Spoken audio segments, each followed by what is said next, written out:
नमस्कार दोस्तों, आप सभी का एडुटेरिया के समर्पण सीरीज में बहुत बहुत स्वागत है।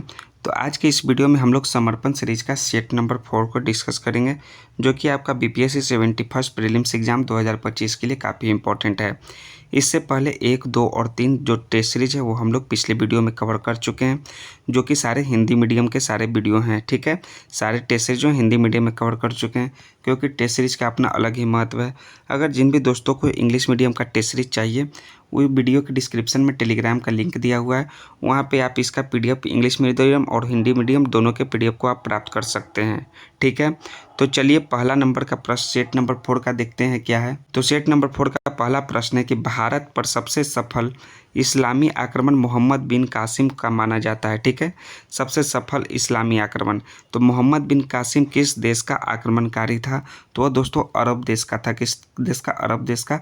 उसने 1712 ईस्वी में सिंध पर आक्रमण कर उस पर विजय प्राप्त किया था, और उस समय सिंध पर जो है किसका शासन था? राजा दाहिर का शासन था। किसका? दाहिर का। तो इस प्रकार से वो अरब का जो है वो आक्रमणकारी था। सो ऑप्शन नंबर बी पहला नंबर के प्रश्न का करेक्ट आंसर हो जाएगा। दूसरा नंबर है कि महमूद गजनी के भारत पर आक्रमण यानी कि अभियानों के क्रम को निम्नलिखित तथ्यों के संदर्भों में व्यवस्थित कीजिए। तो पहला है नागरकोट पर हमला, दूसरा है पंजाब के क्षेत्र पर आक्रमण और तीसरा है पेशावर पर आक्रमण। तो सबसे पहले जो है वो पेशावर पर आक्रमण किया था। पेशावर पर आक्रमण कब किया था? वो 1000 ईस्वी में किया था। ठीक है, महमूद गजनी। दूसरा जो है वो 1000 ईस्वी में पंजाब के शाही राजा जयपाल के विरुद्ध आक्रमण किया था। तो दूसरा हो जाएगा आपका 1001 ईस्वी, और तीसरा नागरकोट पर हमला वो 1008 ईस्वी को किया था। तो सी, बी और ए। तो ऑप्शन नंबर सी में देखिए सी, बी, ए दिया हुआ है। सो ऑप्शन नंबर सी दूसरे नंबर के प्रश्न का राइट आंसर होगा, जो कि महमूद गजनी के भारत पर आक्रमण पर सही क्रम में व्यवस्थित है। तीसरा है सूची 1 में कि मोहम्मद गौरी का आक्रमण दिया है, और सूची 2 में उसके आक्रमण का वर्ष दिया हुआ है। तो उसको सुमेलित कीजिए और सूचियों के नीचे दिए गए कूट की सहायता से सही उत्तर का चयन कीजिए। तो पहला है पाटन यानी कि गुजरात पर आक्रमण। तो गुजरात पर आक्रमण वो जो है 1178 ईस्वी को किया था। तो आपका ए का आपका 2 हो जाएगा। दूसरा है कि चंदावर का युद्ध। चंदावर का युद्ध जो है 1194 ईस्वी को हुआ था। तो आपका बी का 4 हो जाएगा। तीसरा है आपका मुल्तान के विरुद्ध आक्रमण, वो 1175 ईस्वी को हुआ था, यानी सी का 1। और लास्ट आपका तराइन का द्वितीय युद्ध बचा वो 1192 हो जाएगा, यानी डी का 3। तो 2, 1, 4, 3 आपका जो है किस कूट में दिया हुआ है? वो आपका दिया हुआ है 2, 4, 1, 3, वो आपका दिया हुआ है ऑप्शन सी में। तो ऑप्शन सी आपका 3 का राइट आंसर है। नेक्स्ट है आपका 4 नंबर का प्रश्न। देखिए सेट 4 का चौथा प्रश्न, निम्नलिखित कथनों पर विचार करें और कौन से कथन सही हैं। ये 4 स्टेटमेंट में आपको चारों में से कौन कौन सा स्टेटमेंट सही हो देखिए। पहला है कि महमूद गजनी का अंतिम भारतीय आक्रमण 1125 ईस्वी में सोमनाथ मंदिर सौराष्ट्र पर हुआ था। तो अंतिम आक्रमण जो है वो 1127 ईस्वी में हुआ था। कब हुआ था? 27 में। तो यह फॉल्स हो जाएगा। जो जाटों के विरुद्ध हुआ था ना कि सोमनाथ मंदिर सौराष्ट्र पर हुआ था, तो पहला स्टेटमेंट फॉल्स है। तराइन के प्रथम युद्ध 1191 ईस्वी में पृथ्वीराज चौहान का सेनापति स्कंद था।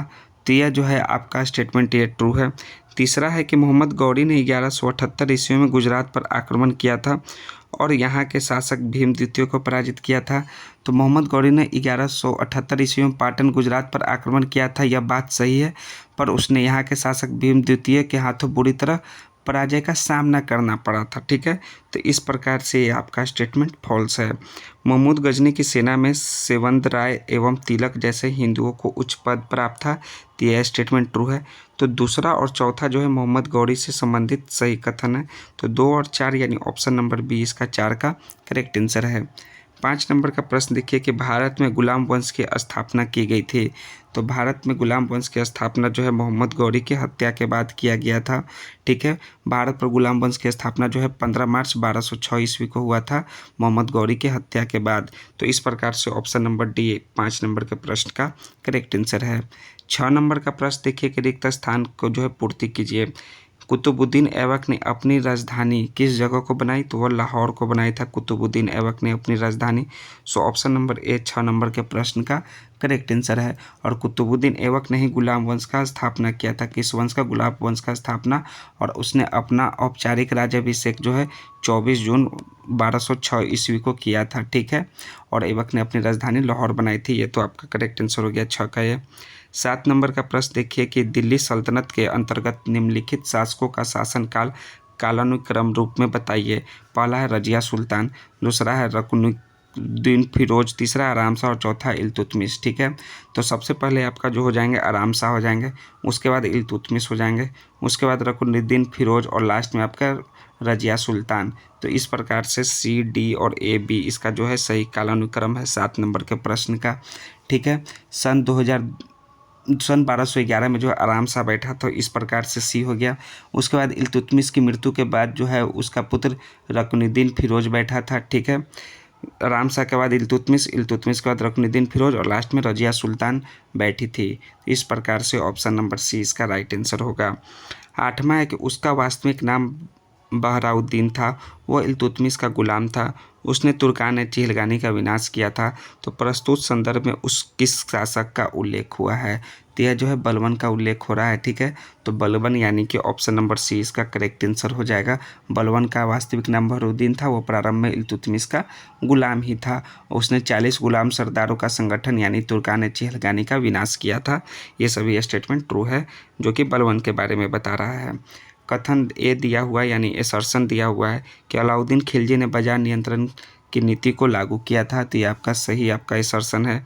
और रीजन है कि उसके शासनकाल में मंगोल आक्रमण का खतरा काफ़ी बढ़ गया था। तो रीजन भी आपका सही है और रीजन जो है एसर्शन का सही व्याख्या भी कर रहा है। तो इस प्रकार से ऑप्शन नंबर ए 9 का करेक्ट आंसर हो जाएगा। नेक्स्ट है 10 नंबर का प्रश्न देखिए कि मोहम्मद बिन तुगलक की मृत्यु पर किस इतिहासकार ने यह वक्तव्य दिया कि राजा को प्रजा से और प्रजा को राजा से मुक्ति मिली? तो यह वक्तव्य किसने दिया था? वो दिया था बदायूनी ने।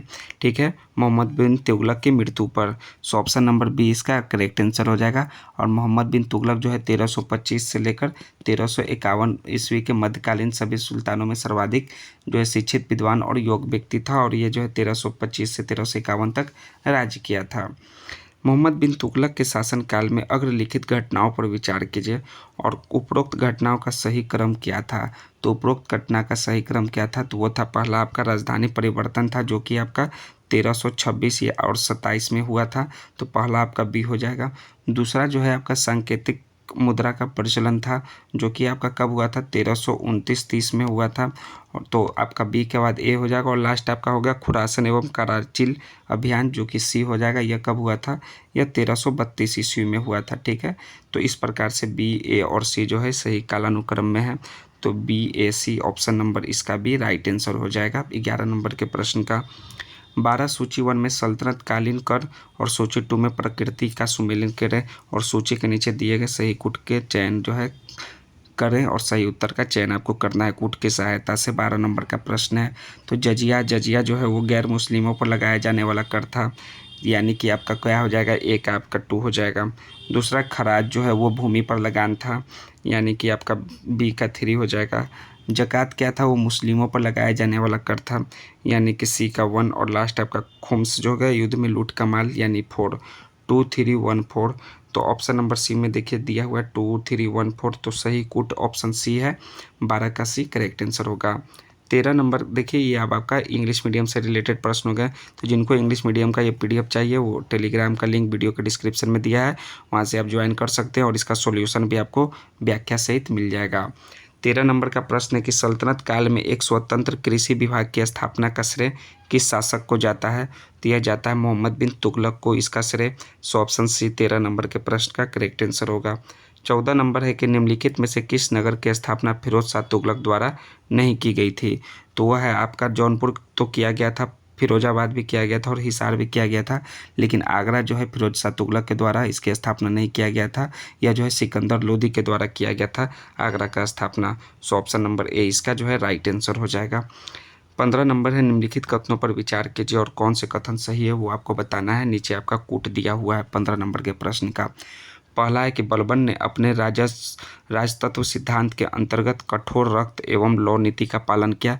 ये आपका स्टेटमेंट ट्रू है, ठीक है। अलाउद्दीन खिलजी ने गढ़ी नामक एक नया कर लगाया जो दुधारू पशुओं पर लगाया जाता था। तो अलाउद्दीन खिलजी द्वारा जो है यह जो कर लगाया गया है ये आपका सही नहीं है दोस्तों, यह असत्य है।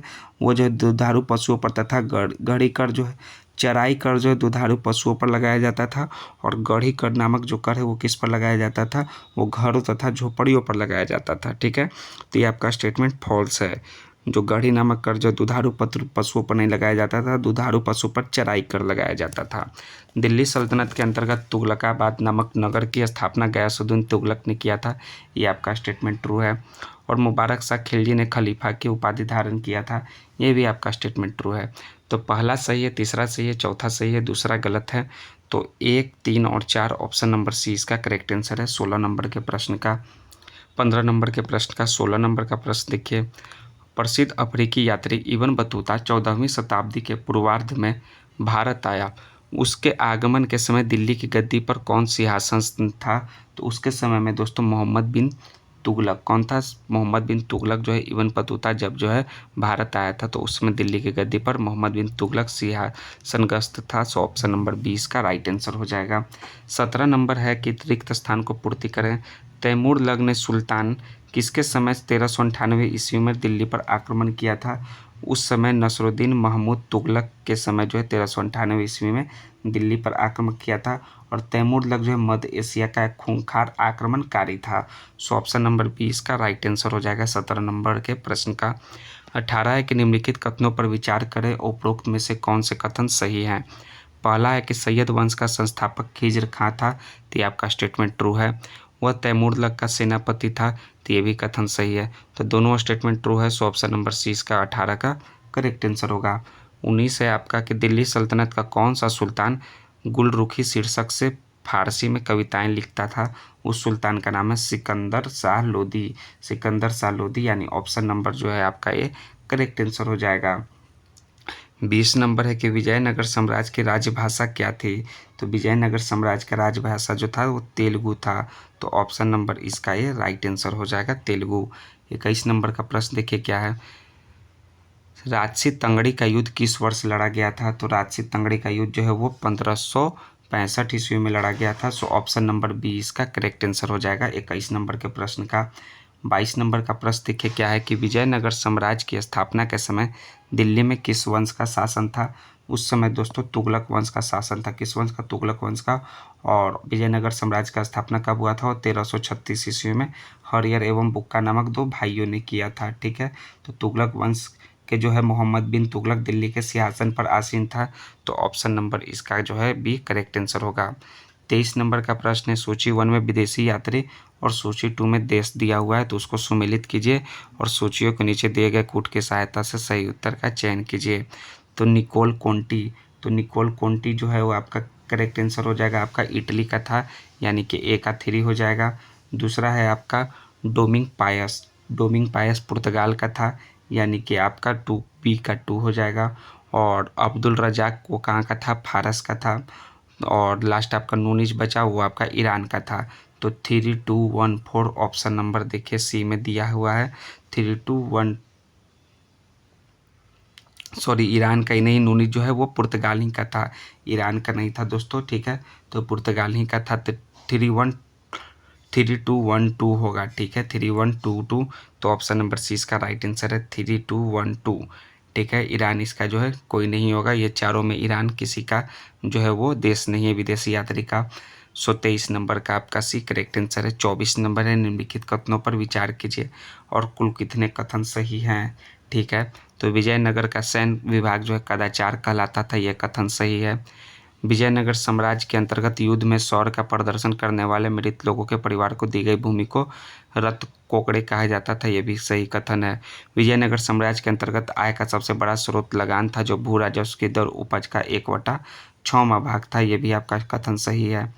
महानवमी की त्यौहार विजयनगर साम्राज्य का प्रमुख राज्य उत्सव था, यह भी आपका कथन सही है।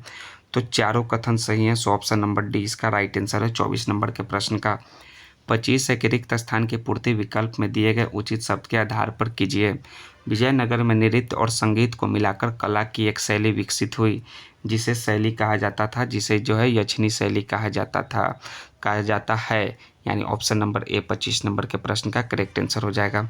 26 नंबर का प्रश्न देखिए कि दिल्ली सल्तनत के अंतर्गत आरिज ए मुमालिक किस विभाग का मंत्री होता था। आरिज ए मुमालिक, तो यह जो है होता था दोस्तों सैन्य विभाग का मंत्री। सो ऑप्शन नंबर इसका सी करेक्ट आंसर हो जाएगा 26 नंबर के प्रश्न का। नेक्स्ट ये इंग्लिश मीडियम से रिलेटेड प्रश्न है। 27 है कि दिल्ली सल्तनत के अंतर्गत मुसलमानों से लिया जाने वाला भूमि कर क्या कहलाता था। वह कहलाता था दोस्तों उस्र। क्या कहलाता था? उस्र कहलाता था। सो ऑप्शन ए इसका 27 का करेक्ट आंसर है। 28 नंबर है कि दिल्ली सल्तनत के अंतर्गत साम्राज्य का विभाजन अनेक प्रशासनिक इकाइयों में किया गया, तो उनका अवरोही क्रम क्या है। तो उनका अवरोही क्रम पहले आपका इक्ता होगा, उसके बाद सिख, फिर परगना, फिर ग्राम। यह जो है घटते क्रम में है, अवरोही क्रम में है। So option number C 28 number के प्रश्न का करेक्ट आंसर होगा। 29 नंबर है कि सल्तनत कालीन ग्रंथ खजाइनुल फतूह किसके द्वारा लिखा गया था। तो यह लिखा गया था अमीर खुसरो के द्वारा। सो ऑप्शन नंबर इसका भी करेक्ट आंसर हो जाएगा। खजाइन फतूह जो है इसके लेखक हैं अमीर खुसरो हैं। नेक्स्ट है तूतीनामा का लेखक था। तो तूतीनामा का लेखक जो थे वो जिया अल दीन यानी कि नक्शवी थे। सो ऑप्शन सी इसका 30 नंबर के प्रश्न का राइट आंसर है। 31 है कि 2.5 दिन का झोपड़ा कहाँ स्थित है। तो 2.5 दिन का झोपड़ा जो है वो अजमेर में स्थित है। सो ऑप्शन नंबर सी इसका करेक्ट आंसर हो जाएगा अजमेर में। और इसका निर्माण जो है वो किसने करवाया था? कुतुबुद्दीन ऐबक ने करवाया था। 32 नंबर है कि कुतुब मीनार के निर्माण में निम्नलिखित में से किस शासक का योगदान नहीं था। तो इसमें जो है आपका इल्तुतमिश का योगदान था, कुतुबुद्दीन ऐबक का योगदान था और फिरोज शाह तुगलक का था, लेकिन बलबन का योगदान कुतुब मीनार के जो है आपका निर्माण में नहीं था। इसके योगदान so option number B Balban correct answer हो जाएगा।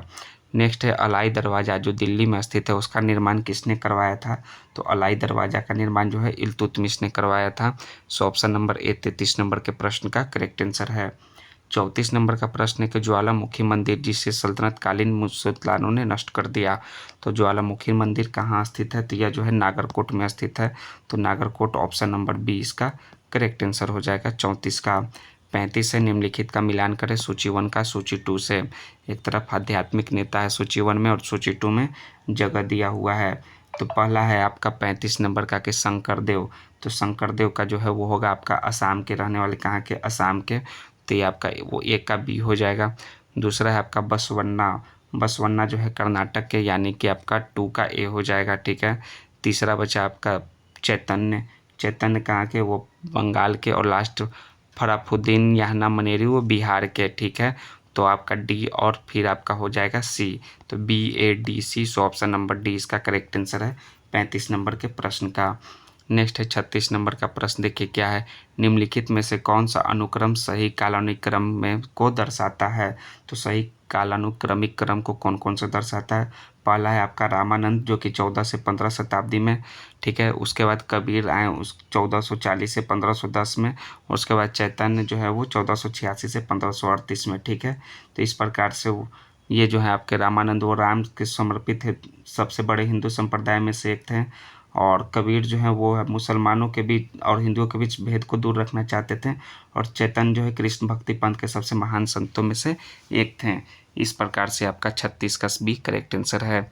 37 नंबर का प्रश्न है कि पुष्टि मार्ग का दर्शन किसने प्रतिपादित किया। तो पुष्टि मार्ग का दर्शन जो है वो वल्लभाचार्य ने प्रतिपादित किए थे। सो ऑप्शन नंबर सी इसका करेक्ट आंसर है 37 नंबर के प्रश्न का।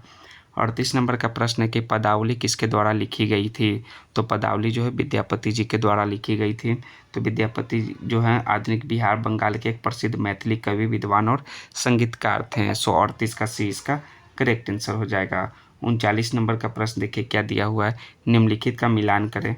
और सूची 1 में दिया हुआ है सूफी संत और सूची 2 में दिया हुआ है आपका लोकप्रिय नाम और उपाधि। तो पहला है शेख अहमद सर हिंदी। तो शेख अहमद सर हिंदी जो है किनका जो है लोकप्रिय नाम है, वो है आपका मौजूदी अलीफ का। तो ये आपका ए का सी हो जाएगा। दूसरा है आपका सैयद मोहम्मद गेसु दराज।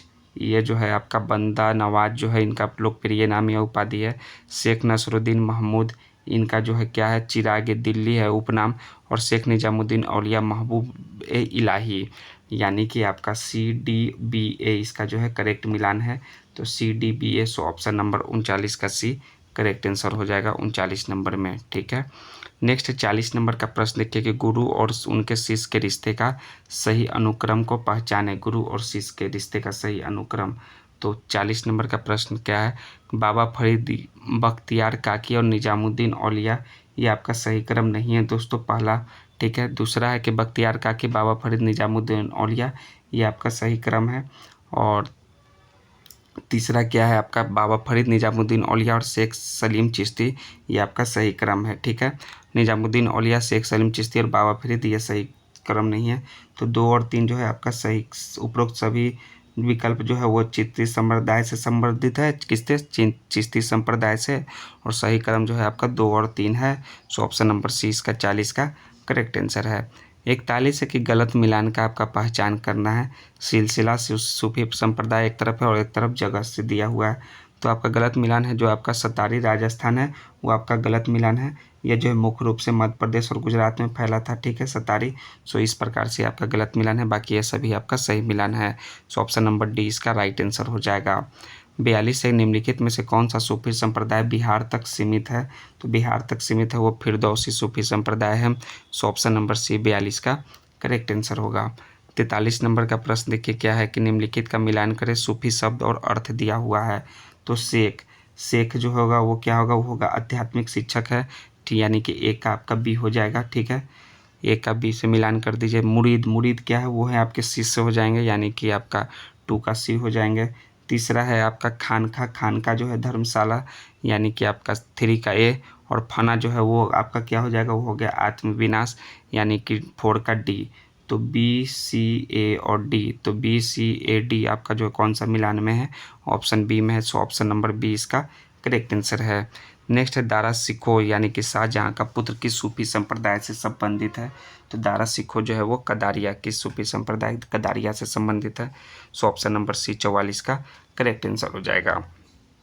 45 नंबर है कि निम्नलिखित में से किस गुरु ने गुरुमुखी की शुरुआत की। तो गुरुमुखी का शुरुआत किया है कौन गुरु, वो उनका नाम है गुरु अंगद ने। सो गुरु अंगद इसका करेक्ट आंसर हो जाएगा ऑप्शन नंबर ए 46 नंबर के प्रश्न का। 47 है किसके शासनकाल के दौरान छठे सिख गुरु गुरु हरगोविंद को ग्वालियर किले में कैद कर लिया गया था। तो उस समय कौन शासक थे, उस समय जो थे 47 नंबर का प्रश्न का करेक्ट आंसर हो जाएगा, सॉरी 46 नंबर का प्रश्न आपका क्या है। देखिए 45 तो हम लोग पढ़ लिए, 46 नंबर का प्रश्न हम लोग नहीं पढ़े। 45 का बी गुरु अंगद इसका राइट आंसर है। ठीक है, 46 नंबर के किस सिख गुरु की हत्या इस्लाम स्वीकार न करने के कारण औरंगजेब ने कर दी थी। तो यह है गुरु तेग बहादुर। ठीक है, गुरु तेग बहादुर की हत्या कर दिया गया था, औरंगजेब ने किया था। सो ऑप्शन डी इसका 46 का करेक्ट आंसर है। 47 से किसके शासनकाल के दौरान छठे सिख गुरु गुरु हरगोविंद को ग्वालियर किले में कैद कर लिया गया था। वो है आपके शाहजहाँ के शासनकाल के दौरान जो है गुरु हरगोविंद को ग्वालियर किला में कैद कर लिया गया था, यानी 47 का भी करेक्ट आंसर होगा। 48 नंबर का प्रश्न है कि शिवाजी के अष्टप्रधान के बारे में गलत कथन को पहचान करें। तो शिवाजी के अष्टप्रधान के बारे में जो गलत कथन है कि वे मंत्रिमंडल के रूप में सामूहिक जिम्मेदारी के साथ मंत्रिपरिषद के रूप में कार्य करते थे, ये अष्टप्रधान, ये आपका गलत कथन है। बाकी ये सभी सही कथन है। सो ऑप्शन नंबर 20 का करेक्ट आंसर होगा 48 नंबर के प्रश्न का। 49 है कि सरदेश मुखी क्या थी। तो सरदेश मुखी जो है महाराष्ट्र की उस भूमि पर अतिरिक्त 10% कर लगाया गया जहां मराठा वंशानुगत अधिकारों का दावा करते थे। ठीक है, तो ऑप्शन नंबर सी इसका करेक्ट आंसर है 49 नंबर के प्रश्न का। 50 नंबर का प्रश्न क्या है कि सही विकल्पों का पहचान करें और उसका मिलान करें। सूची 1 और सूची 2 में दिया हुआ है। सूची 1 में संभाजी, तो संभाजी का सही विकल्प जो है आपका क्या है, वो 1680 से 1689 तक वो शासनकाल किए थे। सो आपका 1680 1689 यानी कि एक का बी आपका राइट आंसर होगा। राजा राम का जो है वो शासनकाल था 1689 से 1700 तक। ठीक है, 1689 से 1700 तक, यानी कि एक का 2 का ए हो जाएगा। ताराबाई जो है 1700 से 1710 तक, और आपके साहू जी वो क्या हो जाएंगे 1707 से 1749 तक। तो इस प्रकार से आपका जो सही मिलान है वो है आपका A, B, D और C। तो A, B, D, C option number A में आपका दिया हुआ है। सो ऑप्शन नंबर ए 50 का करेक्ट आंसर है। 51 है कि आइए हम मुरझाते हुए पड़े पेड़ के तने पर प्रहार करें और शाखाएं अपने आप गिर जाएंगी। मुगल साम्राज्य के बारे में यह कथन किसका है? तो यह कथन जो दिया हुआ है वो बाजीराव प्रथम का दिया हुआ है। तो बाजीराव प्रथम यानी ऑप्शन नंबर इसका जो है बी करेक्ट आंसर हो जाएगा। 52 नंबर है, निम्नलिखित पेशवाओं के शासनकाल पर विचार करें और उन्हें कालानुक्रम रूप में व्यवस्थित करना है। बालाजी विश्वनाथ, बाजीराव प्रथम, नारायण राव और माधवराव प्रथम। तो सही कालानुक्रम क्या है? जिस पर पहला आपका बालाजी विश्वनाथ, दूसरा बाजीराव प्रथम, तीसरा माधवराव प्रथम और चौथा जो है नारायण राव। ठीक है, तो 1, 2 और 4, 3 इसका जो है आपका सही मिलान है। सो ऑप्शन नंबर ए 52 का करेक्ट आंसर हो जाएगा। 53 नंबर का प्रश्न देखिए क्या है, निम्नलिखित का मिलान करें सूची 1 और सूची 2। सूची 1 में मराठा अधिकारी का नाम दिया है, सूची 2 में संबंधित विभाग है। तो अमात्य जो है वो वित्त मंत्री थे, वित्त मंत्री से उनका विभाग था। सो ऑप्शन नंबर 20 का है, 1 का डी हो जाएगा वित्त मंत्री। दूसरा क्या है आपका वकिया नाविस जो है उनका संबंध किससे था? तो उनका संबंध गृह मंत्री से था। तो आपका 2 का बी हो जाएगा। सुमंत जो थे वो क्या थे? सुमंत जो थे वो विदेश मंत्री से संबंधित हैं। सो आपका 3 का सी और सारे नौबत जो है वो आपका सैन्य कमांडर। तो आपका सही मिलान है 1 का डी, 2 का बी, 3 का सी और 4 का ए। ठीक है, तो DBCA किस में दिया हुआ है? तो DBCA जो है आपका ऑप्शन नंबर बी में दिया है। तो ऑप्शन बी 53 का करेक्ट आंसर है। 54 है कि नाना फडणवीस को मराठों का मैकियावेली किसने कहा? तो ये कहे थे तोमर। किसने? सॉरी, 54 का कौन सा होगा? वो होगा जेम्स ग्रांट डफ। किसने? जेम्स ग्रांट डफ ने जो है मैकियावेली कहा था मराठों का नाना फडणवीस को।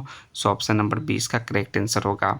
55 है, किस राजपूत साम्राज्य ने उत्तर भारत में पहली बार दिल्ली को अपना राजधानी बनाया था?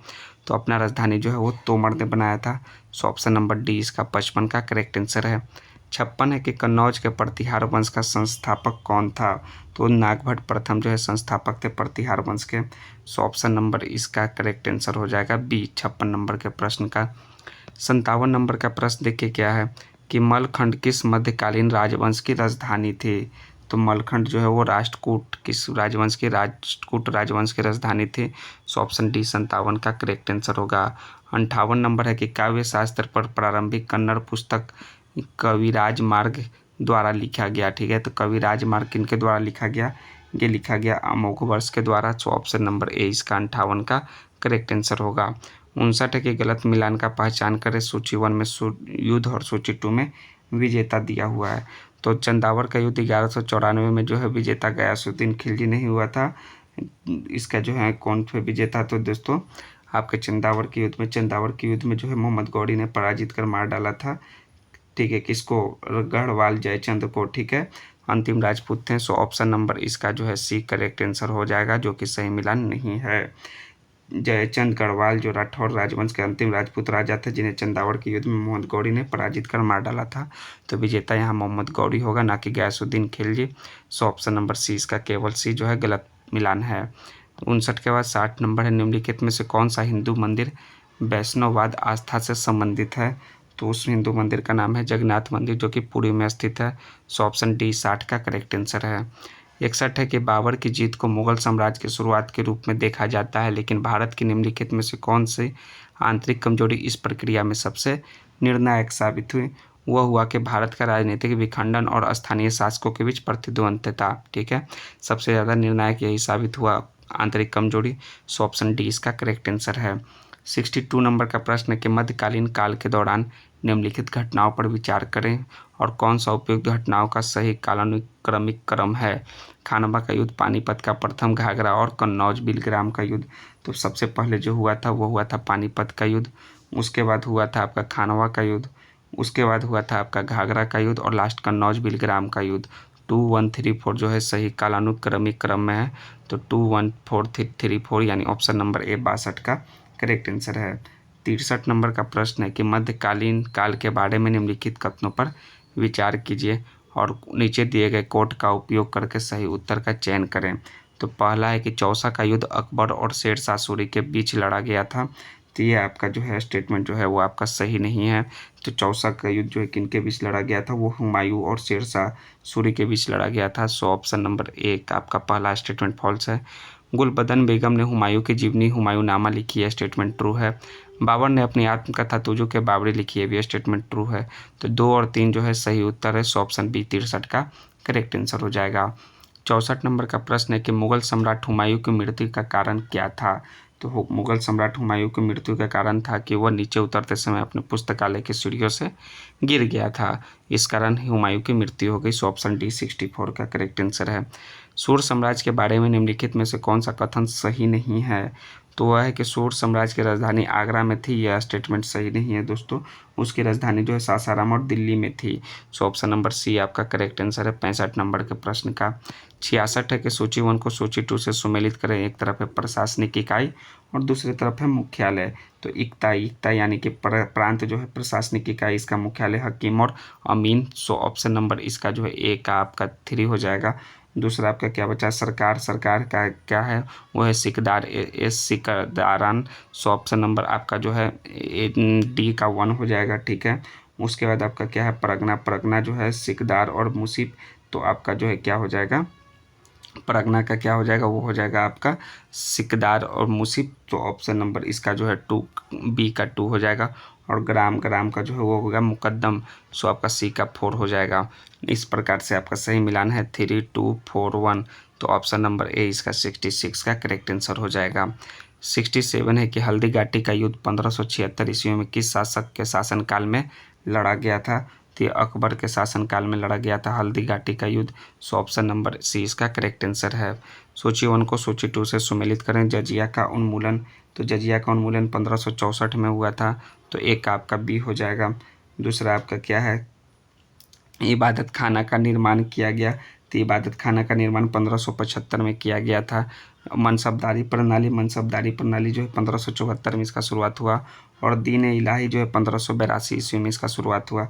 तो सही मिलान है आपका एक का बी है आपका, दूसरा का ए है और तीसरा का डी है और चौथा का सी है, यानी ऑप्शन नंबर ए इसका सही कोट है। 68 का आपका एक करेक्ट आंसर होगा। 68 का 69 है कि निम्नलिखित में से कौन अकबर के दरबार के 9 रत्नों में एक नहीं था। तो अकबर के 9 रत्न में जो है आपके अमीर खुसरो नहीं थे, बाकी तानसेन, बीरबल, राजा टोडरमल ये सभी थे। 9 रत्न में जो आप बता देते हैं कौन कौन जो है, पहला बीरबल, दूसरा अबुल फजल, तीसरा जो है आपका फैजी, चौथा टोडरमल, पाँचवा भगवान दास, छठा मान सिंह, सातवां तानसेन, आठवां अब्दुल रहीम खान और नौवां जो है मुल्ला दो प्याजा थे। अमीर खुसरो जो है सल्तनत काल में था, किस काल में, सल्तनत में। तो ऑप्शन नंबर डी इसका राइट आंसर हो जाएगा 69 का। 70 नंबर का प्रश्न है कि सर थॉमस रो किस मुगल शासक के दरबार में गए थे। वो शाहजहाँ के दरबार में गए थे। तो ऑप्शन नंबर सी इसका करेक्ट आंसर है 70 का। 71 है कि किस मुगल शासक ने दिल्ली में लाल किला और जामा मस्जिद दोनों का निर्माण करवाया।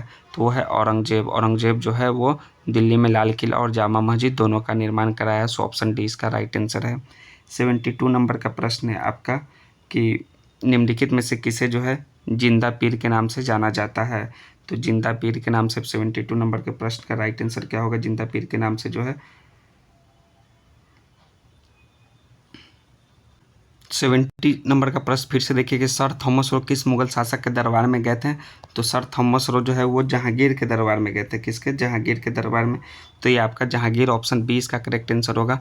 और किस मुगल शासक ने दिल्ली में लाल किला और जामा मस्जिद दोनों का निर्माण करवाया। तो उस शासक का नाम है शाहजहाँ। किसने, शाहजहाँ ने दोनों का निर्माण कराया और ताजमहल भी उसी के दौरान निर्माण कराया गया था। सो ऑप्शन नंबर सी इसका करेक्ट आंसर हो जाएगा। और 72 है कि निम्नलिखित में से किसे जिंदा पीर के नाम से जाना जाता है। तो जिंदा पीर के नाम से जो है वो औरंगजेब को जाना जाता है। औरंगजेब इसका राइट आंसर होगा। 72 का बी इसका करेक्ट आंसर होगा। 73 नंबर का प्रश्न देखिए कि सूची 1 को सूची 2 से सुमेलित करें। मुगल प्रशासनिक इकाई और एक तरफ है आपका कार्य प्रभारी। तो सूबा से जो होगा वो होगा आपका कौन से होंगे, सिपाह सलार होंगे, सिपाह सलार यानी कि आपका ए का 4 हो जाएगा। सरकार का आपका हो जाएगा फौजदार हो जाएगा। परगना का आपका क्या हो जाएगा, सिकंदर हो जाएगा। और आपका जो है लास्ट बचा आपका ग्राम का मुकद्दम हो जाएगा। तो इस प्रकार से जो सही मिलान है 4, 3, 1, 2 है।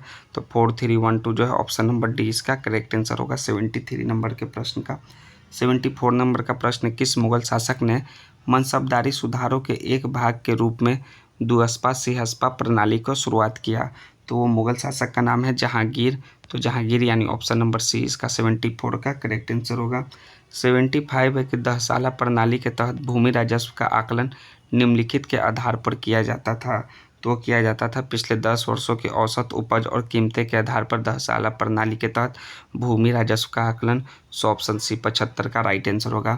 76 है कि अकबर द्वारा शुरू की गई मनसबदारी प्रणाली के बारे में निम्नलिखित कथनों पर विचार करें और कौन से कथन सही हैं। ठीक है, तो पहला है आपका कि यह अधिकारियों के पद, वेतन और सैन्य जिम्मेदारियों को निर्धारित करने का एक प्रणाली थी, तो यह स्टेटमेंट ट्रू है। दूसरा क्या है आपका कि मनसब को जात और सवार रैंकों में विभाजित किया जाता है, ये भी आपका स्टेटमेंट ट्रू है। तीसरा, मनसबदारों को केवल नगद भुगतान किया जाता था, भूमि जागीर के रूप में नहीं, तो ये जो है आपका स्टेटमेंट जो है वो फॉल्स है दोस्तों। ठीक है, तीसरा नंबर का फॉल्स है। और चौथा नंबर का जो है वो क्या कि मनसबदारों को ज़्यादातर नगद के रूप में नहीं बल्कि जागीर प्रणाली के माध्यम से भुगतान किया जाता था, नगद से नहीं जागीर के माध्यम से ही किया जाता था, इस कारण यह फॉल्स है। मनसबदारी पद वंशानुगत थे और पिता से पुत्र को हस्तांतरित होते थे, तो ये अब जो है वंशानुगत पद नहीं था, सम्राट उन्हें नियुक्त करता था और हटा सकता था, तो ये दोनों आपका स्टेटमेंट फॉल्स है। तो 1 और 2 जो है कथन सही है, अकबर द्वारा शुरू किया गया मनसबदारी प्रणाली के बारे में। सो ऑप्शन नंबर ए 76 का इसका करेक्ट आंसर होगा। 76 के बाद 77 नंबर का प्रश्न है आपका, सूची 1 को सूची 2 से मिलान करें। एक तरफ है किताब और दूसरे तरफ है लेखक के नाम। ठीक है, तो आपका पहला है आपका हसमत उल आरिफिन, तो हसमत उल आरिफिन के जो है लेखक हैं वो दारा शिकोह हैं, यानी कि ए का 3 आपका हो जाएगा। दूसरा है आपका फुतुहात ए आलमगिरी, तो इसके जो है लेखक वो हैं ईश्वर दास हैं। दूसरा है आईने अकबरी, इसके अबुल फजल हो जाएंगे, और अकबरनामा इसके भी हो जाएंगे अबुल फजल। ठीक है, तो आपका जो सही मिलान है वो है 3, 2, 4 और 1, तो 3, 2, 4, 1 ऑप्शन नंबर बी 77 का करेक्ट आंसर होगा। 78 है कि निम्नलिखित में से कौन से मुगल साम्राज्य के पतन के कारण है, और कोड का उपयोग करके सही उत्तर का चयन करें। तो औरंगजेब के बाद कमज़ोर और अक्षम उत्तराधिकारी, ये कारण सही है। मराठा, सिख और जाट जैसे शक्तिशाली क्षेत्रीय राज्यों का उदय, ये भी आपका कारण सही है। तीसरा है उत्तराधिकारी के स्पष्ट और निश्चित कानून का होना, ये आपका जो है सही कथन नहीं है। जब अक्षम उत्तराधिकारी हैं तो उनके स्पष्ट और निश्चित कानून नहीं होंगे। सो 1 और 2 जो है इसका सही कारण है मुगल साम्राज्य के पतन का। सो 78 का एक करेक्ट आंसर है। 79 नंबर है कि 1659 में मनाया गया नवरोज त्यौहार किस मुगल शासक से जुड़ा है जिसने इस फारसी मूल के त्यौहार को पुनर्जीवित किया, तो यह औरंगजेब के साथ जुड़ा हुआ है, तो औरंगजेब इसका करेक्ट आंसर है। 80 नंबर का प्रश्न है, नादिर शाह ने किसके शासनकाल में दिल्ली पर आक्रमण किया था, तो मोहम्मद शाह के शासनकाल में नादिर शाह ने दिल्ली पर आक्रमण किया। सो 80 का डी इसका करेक्ट आंसर होगा। 81 है कि मुगल सम्राट अकबर ने किसे कवि प्रिय की उपाधि प्रदान किया, तो वो जो है बीरबल को, किसको, बीरबल को जो है सम्राट अकबर ने कवि प्रिय की उपाधि से उन्हें नवाजा। ठीक है, 82 नंबर का प्रश्न क्या है कि मुगल महलों में दीवान एक खास यानी निजी दर्शकों का हॉल के रूप में जाने जाने वाली स्थापत्य विशेषता को अक्सर निम्नलिखित में से किस सांस्कृतिक पहलू के भौतिक प्रतिनिधित्व के रूप में देखा जाता है, तो वह सुलह ए कुल की अवधारणा के तहत विविध धार्मिक और दार्शनिक विचारों का संश्लेषण है, इस रूप में देखा जाता है। सो 82 का सी इसका करेक्ट आंसर हो जाएगा। 83 नंबर का प्रश्न देखिए क्या है, 83 नंबर का प्रश्न आपका है कि किस मुगल सम्राट के काल को मुगल चित्रकला का स्वर्ण युग या चरमोत्कर्ष माना जाता है, तो माना जाता है जहांगीर के। किसके शासनकाल को, जहांगीर के शासनकाल को मुगल चित्रकला का स्वर्णिम युग माना जाता है। निम्नलिखित में से कौन मुगल चित्रकला के विशिष्ट विशेषता नहीं है, तो विशिष्ट विशेषता नहीं है वो है आपका त्रियामी परिप्रेक्ष्य पर जोर। ठीक है, सो ऑप्शन नंबर बी 84 का बी करेक्ट आंसर होगा। 85 है कि पियत्रा ड्यूरा कला रूपों का प्रचलन किस मुगल सम्राट के शासनकाल के दौरान प्रमुख हो गया था, तो प्रमुख हो गया था शाहजहां के शासनकाल के दौरान। सो ऑप्शन डी 85 का करेक्ट आंसर होगा। 86 है कि मुगलों के अधीन जागीर प्रणाली के बारे में निम्नलिखित में से कौन सा कथन गलत है, तो गलत कथन यही है कि जागीर के पास उसे सौंपी गई भूमि पर मालिकाना अधिकार होता था, यह जागीर प्रणाली के बारे में गलत कथन है। सो ऑप्शन बी इसका करेक्ट आंसर होगा। 86 के बाद 87 है कि मुगल शासन के दौरान सरकार यानी कि जिला स्तर पर कानून और व्यवस्था बनाए रखने के लिए निम्नलिखित में से कौन जिम्मेदार था, तो वो जो है फौजदार इसके लिए जिम्मेदार था। सो ऑप्शन नंबर ए इसका 87 का करेक्ट आंसर है। 88 है कि मुगल शासकों के संरक्षण में विशेषकर अकबर के शासनकाल में संगीत का कौन सा रूप सबसे अधिक फला फूला। तो फला फूला दोस्तों कौन सा, ध्रुपद। ठीक है, तो ध्रुपद जो है वो संगीत का रूप सबसे अधिक फला फूला। सो ऑप्शन नंबर 20 का करेक्ट आंसर हो जाएगा। 89 है कि बाबरनामा मूलतः किस भाषा में लिखा गया था। तो बाबरनामा मूलतः जो है वो चगताई तुर्की के भाषा में लिखा गया था। सो 89 का सी इसका करेक्ट आंसर है, चगताई तुर्की। 90 किस मुगल सम्राट ने महाभारत के फारसी अनुवाद, जिसे रजमनामा के नाम से जाना जाता है, को संरक्षण प्रदान किया। उसका नाम है अकबर। अकबर ने इसे संरक्षण प्रदान किया। सो ऑप्शन सी इसका करेक्ट आंसर है 90 नंबर के प्रश्न का। 91 नंबर है कि सेन वंश की स्थापना का श्रेय किसे दिया जाता है और इस वंश ने किस धर्म को विशेष रूप से संरक्षण दिया। तो वह है सामंत सेन को। ठीक है, और सामंत सेन और वो शैव धर्म को जो है विशेष रूप से संरक्षण दिए थे। सो ऑप्शन नंबर सी 91 का करेक्ट आंसर हो जाएगा। 92 नंबर का प्रश्न है कि कारकोट वंश के शासक ललितादित्य मुक्तापीड़ ने निम्नलिखित में से किस प्रसिद्ध सूर्य मंदिर का निर्माण करवाया था। तो निर्माण करवाया था दोस्तों वो आपका मार्तांड सूर्य मंदिर का। 92 का बी इसका करेक्ट आंसर हो जाएगा। 93 पल्लव वंश की सांस्कृतिक उपलब्धियों में से एक महाबलीपुरम के रथ मंदिर किस शासक के शासनकाल में बनाए गए थे। तो बनाए गए थे नरसिंह वर्मन प्रथम के शासनकाल में महाबलीपुरम के रथ मंदिर। सो ऑप्शन नंबर सी 93 का करेक्ट आंसर होगा। 94 निम्नलिखित कथनों पर विचार करें और कौन से कथन सही हैं। ठीक है, तो पहला है आपका कि अरबों के 1712 ईस्वी के सिंध पर हमले के परिणाम स्वरूप भारतीय ग्रंथ पंचतंत्र और ब्रह्म सिद्धांत का अरबी में अनुवाद हुआ, जिसने यूरोप में भारतीय खगोलीय विज्ञान को फैलाने में मदद की। तो केवल एक कथन सही है। मोहम्मद बिन कासिम ने सिंध पर हमला करने के बाद दिल्ली को अपनी राजधानी बनाया और वहां जजिया कर लागू किया। यह कथन सही नहीं है दोस्तों। सो ऑप्शन ए इसका केवल एक कथन सही है, राइट आंसर होगा 94 नंबर के प्रश्न का। 95 भी है कि कौन से कथन सही है, कथन पर विचार करना है। ये कथन दिया हुआ है। तो पहला है कि इल्तुतमिश ने 1221 में चंगेज खां के आक्रमण से दिल्ली सल्तनत को बचाया, जो ख्वारिज्म के शासक जलालुद्दीन मकबरनी का पीछा करते हुए सिंध तक पहुंचा था। ये कथन सही है। और इल्तुतमिश ने 1206 में मोहम्मद गौरी की मृत्यु के बाद सुल्तान के पद को वंशानुगत बनाया और स्वयं को खोखर विद्रोह के दौरान सुल्तान घोषित किया। तो ये आपका स्टेटमेंट फॉल्स है दोस्तों। ठीक है, तो ऑप्शन नंबर आपका जो है केवल एक सही है, ऑप्शन ए करेक्ट आंसर। 1206 में मोहम्मद गौरी की मृत्यु के बाद जो है कुतुबुद्दीन ऐबक ने जो है गुलाम वंश का स्थापना किया था। 96 दिल्ली सल्तनत का कौन सा शासक जो है सिंचाई के लिए नहर निर्माण करने वाला पहला सुल्तान था। वो पहला सुल्तान है गयासुद्दीन तुगलक। ठीक है, सिंचाई के लिए नहर का निर्माण करवाने वाला। 96 का सी करेक्ट आंसर होगा। 97 नंबर का प्रश्न देखिए क्या है कि विजयनगर साम्राज्य के संस्थापक हरिहर प्रथम ने अपनी राजधानी कहाँ बनवाई और बाद में इसे किस स्थान पर स्थानांतरित किया। ठीक है, वो राजधानी जो है अनगोंडी बनवाई और फिर उसे विजयनगर को स्थानांतरित किया था। सो ऑप्शन नंबर 20 का करेक्ट आंसर होगा 97 का। 98 है कि निम्नलिखित कथनों पर विचार करें और कौन से कथन सही है वो आपको बताना है। ठीक है, पहला है कि सूफी शब्द सफ़ा से बना है, जिसका अर्थ पवित्रता है और सूफी संत स्वयं को इस्लाम का प्रियतम मानते थे। यह कथन सही है। ठीक है, भारत में सूफी आंदोलन का आगमन दिल्ली सल्तनत की स्थापना के बाद हुआ और मुख्य रूप से मुगल शासकों द्वारा प्रचारित किया गया। तो जी नहीं दोस्तों, ये आपका दूसरा कथन गलत है। सूफी आंदोलन का आगमन दिल्ली सल्तनत की स्थापना से पहले ही हो चुका था। ठीक है, इस प्रकार से दूसरा स्टेटमेंट फॉल्स है, पहला सही है केवल। सो ऑप्शन नंबर ए इसका राइट आंसर होगा। 98 का। 99 गलत मिलान का चयन करें। तो गलत मिलान है वो आपका नीमकाचार्य जो है रुद्र संप्रदाय के जो है वो संपादक थे। तो नीमकाचार्य जो वो सनक संप्रदाय के जो है वो संस्थापक थे। तो ये आपका गलत मिलान है। सो ऑप्शन नंबर डी इसका करेक्ट आंसर है। 100वां बाबर की आत्मकथा तुजू के बाबरी का फारसी में अनुवाद किसने किया। तो इसका जो है फारसी में अनुवाद अब्दुल रहीम खाना ने किया था, तुजू के बाबरी का फारसी अनुवाद। सो 100 का ये राइट आंसर होगा। 101 है कि बख्तियार खिलजी के शव को कहाँ दफनाया गया था। तो बख्तियार खिलजी के शव को बिहार शरीफ में दफनाया गया था। सो ऑप्शन नंबर सी 101 का करेक्ट आंसर होगा। 102 नंबर का प्रश्न है कि कर्नाट वंश के संबंध में निम्नलिखित कथनों पर विचार करें और कौन से कथन सत्य हैं। तो कर्नाट वंश पर तुर्क सेनापति तुगरिल तुगन के अभियान की चर्चा तिब्बती धर्मास्वामी ने की है। यह स्टेटमेंट ट्रू है। समांतर दिल्ली के सुल्तान के साथ कर्नाट वंश का संबंध नजराना व भेंट का था। यह भी स्टेटमेंट सही है। फिरोज शाह तुगलक ने अपने बंगाल अधिनियम 1324-25 के क्रम में कर्नाट क्षेत्र पर विजय प्राप्त कर लिया था। तो जी नहीं दोस्तों, ये आपका स्टेटमेंट जो है वो फॉल्स है। सो आपका जो है 1 और 2 सही कथन है। सो ऑप्शन नंबर ए 102 का करेक्ट आंसर होगा। 102 के बाद 103 है कि दिल्ली सल्तनत का पहला सुल्तान कौन था जिसने बिहार पर अभियान किया और उसने बंगाल व बिहार पर किस वर्ष अधिकार कर लिया था? तो वो जो है इल्तुतमिश था, जो कि आपका 1225 ईस्वी में जो है अधिकार कब्ज किया था। 1225 ईस्वी में जो है अधिकार कर लिया था बंगाल और बिहार पर। सो ऑप्शन नंबर 20 का 103 का करेक्ट आंसर हो जाएगा।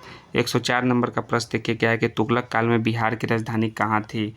तो तुगलक काल में जो है बिहार की राजधानी बिहार शरीफ थी। सो ऑप्शन नंबर इसका डी करेक्ट आंसर है।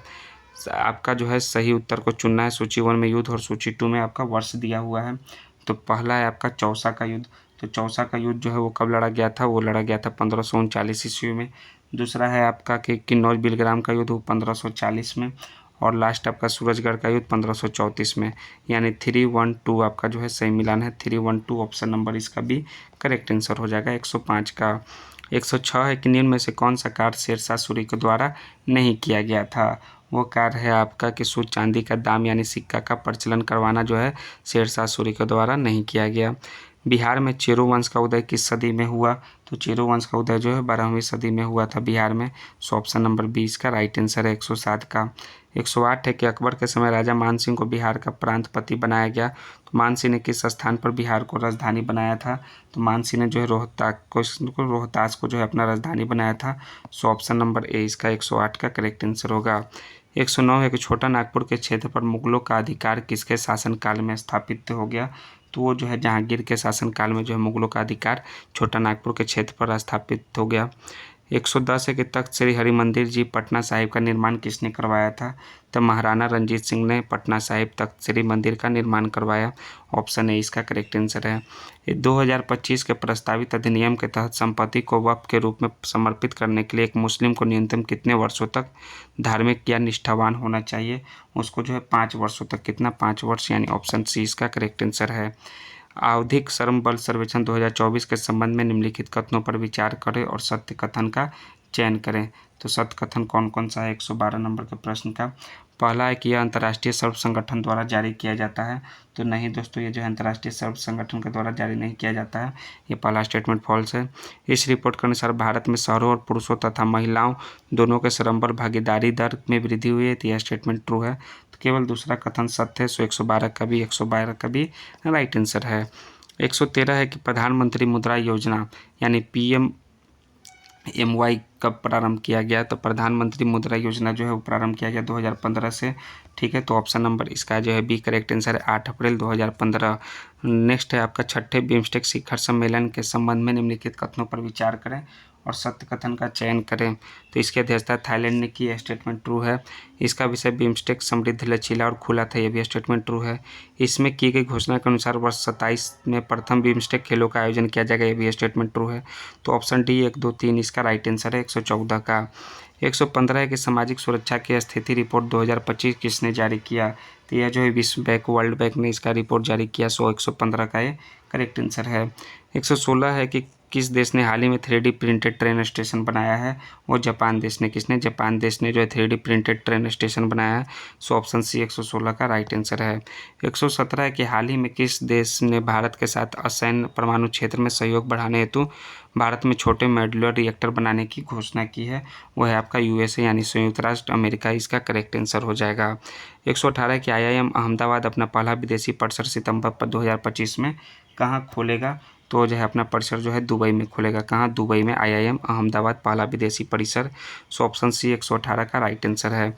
119 है कि एथलीट पासपोर्ट प्रबंधन इकाई APMU का मुख्य उद्देश्य क्या है? इसका जो मुख्य उद्देश्य है वो है आपका डोपिंग का पता लगाने के लिए जैविक मार्करों पर नज़र रखना।